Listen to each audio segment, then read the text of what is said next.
Hello everyone, I welcome you all on Param Tricky Master. Those who are waiting for chapter 2 now will enjoy with me the chapter polynomial. पहले video में क्या रहता है basic concept behind the whole chapter. इस video में हमें वही समझना है पॉलिनोमियल क्या होता है और उसको अंदर लेके जाना है अपने। ठीक है, कैसे लेके जाना है तो आइए भैया बहुत आसान तरीके से आपको सिखाना शुरू करते हैं जो आपको पता है। देखो तुमने ये तो लिखा बहुत जगह देखा होगा, एक्स स्क्वेयर प्लस 2x+2। देखे ना ऐसे question, x plus Y m-n, कुछ इस तरह से आपने लिखा बहुत देखा होगा। इसको क्या बोलते हैं? इसको बोलते हैं एलजेब्रिक एक्सप्रेशन। मीन्स जो भी कहीं भी किसी दो चीजों में, तीन चीजों में नंबर ऑफ थिंग्स में रिलेशन है, उसको आपने एक्सप्रेस किया ऐसे। ऐसे एक्सप्रेस किया मीन्स ये कोई एक फॉर्मूला की तरह लग रहा है। जी हाँ, अलजेब्रा आपको सिखाएगा हाउ टू फॉर्म फॉर्मूलाज। जो आपने एक फॉर्मूला बनाए, ऐसे देखा ना आपने L इंटू बी, बताओ ये क्या फॉर्मूला है, किसका फॉर्मूला है?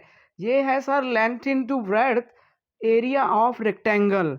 अच्छा, तो आपने ये भी तो किया था, S minus S minus B S minus C, ये फॉर्मूला भी है। ये सभी फॉर्मूला अब तब ही बना पाए अगर आपको अलजेब्रा की नॉलेज थी। तो इतना इंपॉर्टेंट है ये चैप्टर आपका कि आप आगे किसी भी कंसेप्ट का एक फॉर्मूला देना चाहते हो अपनी तरफ से, तो आपको पहले अलजेब्रा आना चाहिए। तो इसके लिए आपको करना क्या है, बहुत ध्यान से वीडियो लेक्चर को सुनना है, और जब मैं बोलूँगा प्रैक्टिस के लिए तो आपको प्रैक्टिस के लिए भी आना है। इसके आगे एक और फेज आ जाता है इसका, जब इस पे लग जाता है यहाँ पे इक्वल टू के आगे कुछ भी, चाहे जीरो ही क्यों ना लिखा हो, चाहे 2 लिखा हो, चाहे -2 लिखा हो, इसका नाम हो जाता है चेंज। क्यों नाम चेंज करने की जरूरत पड़ी, क्या इसमें डिफरेंस आ जाता है, वो आगे सीखेंगे। अभी के लिए देखो, ये है इक्वल टू का साइन। जब ये इक्वल टू का साइन आ जाता है, इसी को हम बोलते हैं इक्वेशन। सुना है ना, algebraic equations, linear equation in two variable, chapter का नाम भी है। एक्सप्रेशन और इक्वेशन में फिजिकल डिफरेंस क्या है ये तो आपने देख लिया, उसमें इक्वल टू कुछ भी नहीं होता। अगर इक्वल टू आ गया तो आप बोलोगे ये है सर इक्वेशन। ओके, अभी तक ओके है तो कमेंट बॉक्स में आप ओके ओके ओके प्रेस करो। आगे आगे है इसी को सीखना। बताओ भैया, अगर ये ही क्वेश्चन जो आपके पास था 2x² माइनस 3x 3y ले लो, अब बताओ यहाँ पे x की वैल्यू क्या है, y की वैल्यू क्या है? सर यहाँ पे हम x और y की वैल्यू ऐसे ही नहीं बता सकते। किसी क्वेश्चन में x की y वैल्यू आती है 1, किसी में -1 भी आ जाती है, किसी में 0, किसी में 2, मतलब बहुत सारी वैल्यूज x की हम लिख सकते हैं, होती भी हैं। और y की ऐसे ही, y के लिए भी सर, y के लिए भी बहुत सारी वैल्यूज होती हैं। किसी क्वेश्चन में y का आंसर ये आ रहा है, किसी में ये आ रहा है, किसी में और आ रहा है। एक और जो मैं आपको बताना चाह रहा हूं, एक और, जब आप एप्लीकेशन लिखते हो, पंजाबी में लिखते हो, आइदर हिंदी में और इंग्लिश, किसी भी लैंग्वेज में लिखते हो, तो आप वहां पे ये क्यों लिखते हो, क ख ग शहर,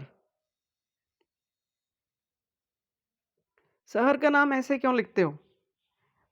पंजाबी में ऊड़ा, अड़ा और ईडी, शहर। क्यों लिखते हो ये सब?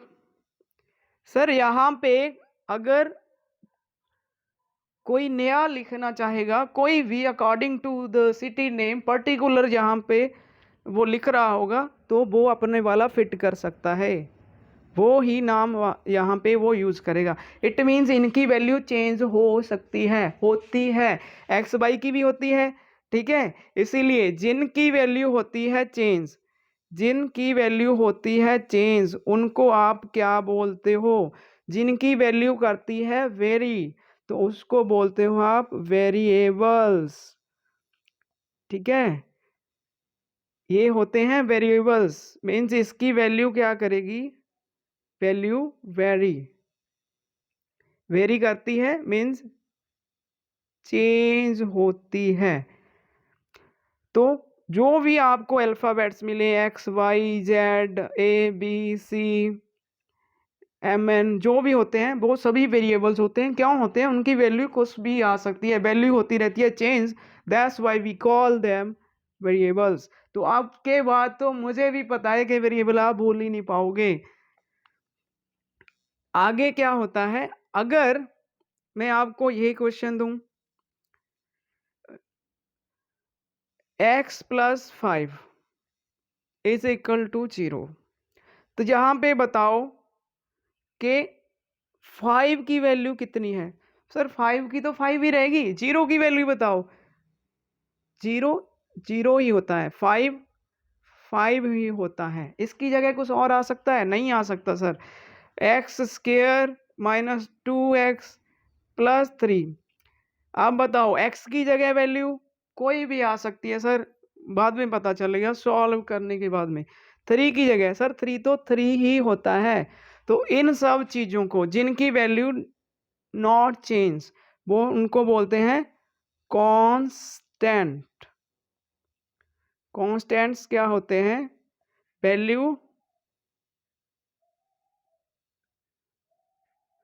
वैल्यू नॉट चेंज, जिनकी वैल्यू चेंज नहीं होती, वही रहती है, उनको आप बोलते हो कांस्टेंट्स, ठीक है। और अब आगे क्या है? आगे सर उस पे आ जाओ। आपने यहाँ पे एक और चीज़ सिखानी है, उसको बोलते हैं कोएफिशिएंट। ये तो आपका एक क्वेश्चन भी सॉल्व हो जाएगा इससे। तो कोएफिशिएंट्स क्या होते हैं? देखो, अगर आपको यहाँ पे लिखा है x + 5 = 0, इसके आगे क्या है? यहाँ पे क्या है? x के आगे कुछ नहीं तो 1, जो भी वेरिएबल के आगे मल्टीप्लाई हो रहा है वही होता है उसका कोएफिशिएंट। अगर यहाँ पे लिखा है 2x² - 3x + 2, यहाँ पे कोएफिशिएंट क्या होगा x का, और यहाँ पे क्या होगा?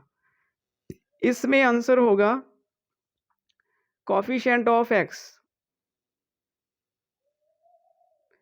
होगा यहाँ पे 1, और यहाँ पे कोएफिशिएंट ऑफ x कितना होगा?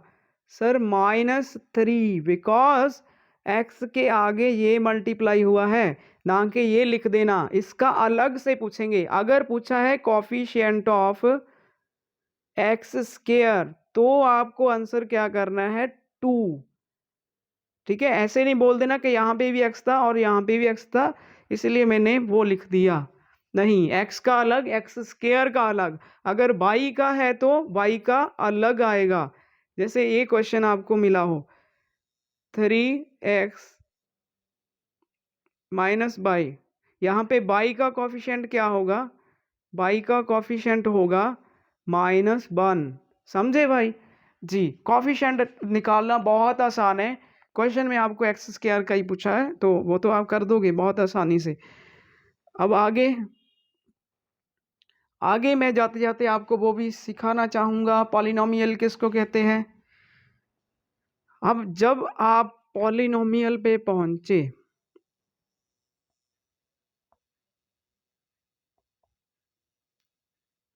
एल्जेब्रिक एक्सप्रेशन आपने सिंपली लिख दिया था कि एक्स स्क्वायर एक्स प्लस 2 ऐसे सभी, तो सभी को आप एल्जेब्रिक एक्सप्रेशन बोल सकते हो। लेकिन उन्हीं की एक खास टाइप, खास किस्म होती है पॉलिनोमियल्स। वो क्या होती है? वो होती है जिसमें वेरिएबल आपको पता है, कांस्टेंट आपको कॉन्सोनेंट भी पता है, कांस्टेंट पता है, कोफिशिएंट पता है। तो अब मैं अगर इन टर्म्स का यूज़ करूँगा तो मेरे को बहुत ज़्यादा इसके लिए वरी करने की ज़रूरत नहीं।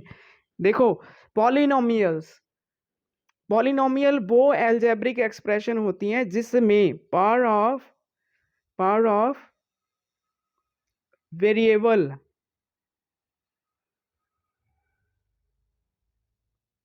क्या होती है? Whole number. अब होल नंबर क्या होता है? ये आपको पहले चैप्टर में मैंने बहुत बार रिवाइज कराया है। होल नंबर जो जीरो से शुरू होते हैं, 0 1 2 3 4 ऐसे ऐसे चलता जा रहा है।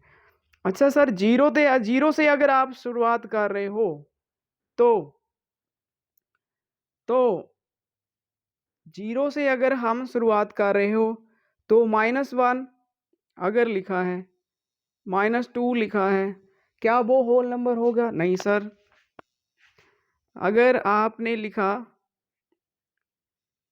1/3, अगर आपने लिखा √, अगर आपने लिखा 0.5, ये सब अगर और क्या हो सकता है? नेगेटिव, ये इसको क्या बोलोगे आप? नेगेटिव। इसको बोलोगे कि फ्रैक्शन। ठीक है, ये है डेसिमल में, ये रूट हो चुका है, आपको पता है। अगर इनमें से कोई v वेरिएबल की पावर है, अगर इनमें से कोई v वेरिएबल की पावर है, इफ पावर ऑफ वेरिएबल जे इनमें से कोई भी अगर वेरिएबल की पावर है तो पॉलिनोमियल उसको नहीं बोलना आपने।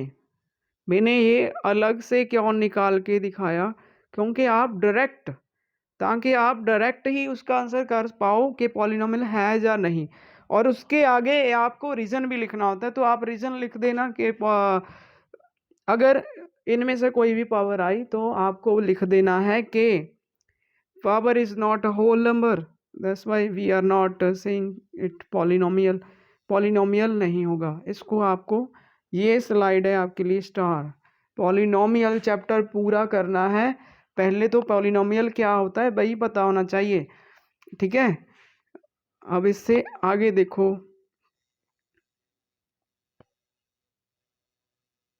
हाँ, इससे आगे मैं क्वेश्चंस आपको देता हूँ कुछ।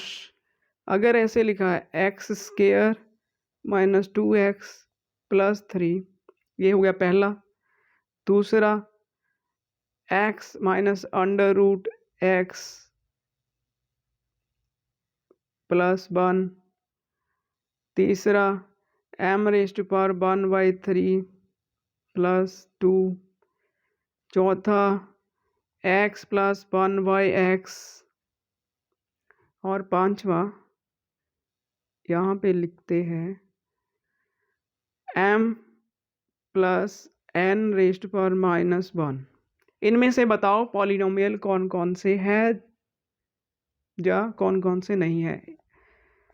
पहला, इसमें पावर देखो, होल नंबर 2 होता है, 1 यहाँ पे पावर है, तो इसमें कोई नेगेटिव, कोई डेसिमल, कोई √, कुछ आया? नहीं आया। किस पे बाबू भैया, किस पे? ये भी तो देखो, किस पे? वेरिएबल पे चेक करना है आपको। वेरिएबल यहाँ पे है, यहाँ पे, बस इसकी पावर चेक करो, उसके बाद आप लिख सकते हो यस पॉलिनोमियल। यस, अगर यहाँ पे देखो पॉलिनोमियल है या नहीं, क्यों? क्योंकि x पे √, आ गया, नॉट। यहाँ पे देखो 2 पे √, देख के नहीं बोलना आपने, यहाँ पे देखा कि फ्रैक्शन में पावर है तो नॉट। इस पे आ जाओ, इस पे आपको पता है कि नीचे चला गया x, और जब इसको आप लेके जाओगे ऊपर अगर नीचे है तो इसका असल में ये कंडीशन है। पावर क्या आ गई? नेगेटिव। पावर आ चुकी है यहाँ पे नेगेटिव, तो बोलोगे नॉट। यहाँ पे तो वही सेम रिपीट हुआ है, तो इसको भी आप बोलोगे नॉट। पता चल गया पॉलिनोमियल है या नहीं, कैसे चेक करना है। डायरेक्टली चैप्टर की जो 2.1 उस पे आने वाला हूँ मैं। ठीक है, कैसे चेक करना है आपको पता चल गया। रीजन में आप एक ही लाइन लिख के उसको फिनिश कर सकते हो कि power of variable is not a whole number. अगर नॉट है, अगर यस है तो उसको ऐसे लिख सकते हो power is whole number here. ठीक है, तो अभी के लिए सभी का धन्यवाद। प्रैक्टिस करो इसको दोबारा से, फिर देखना अगर नहीं समझाया। और गॉड ब्लेस यू ऑल।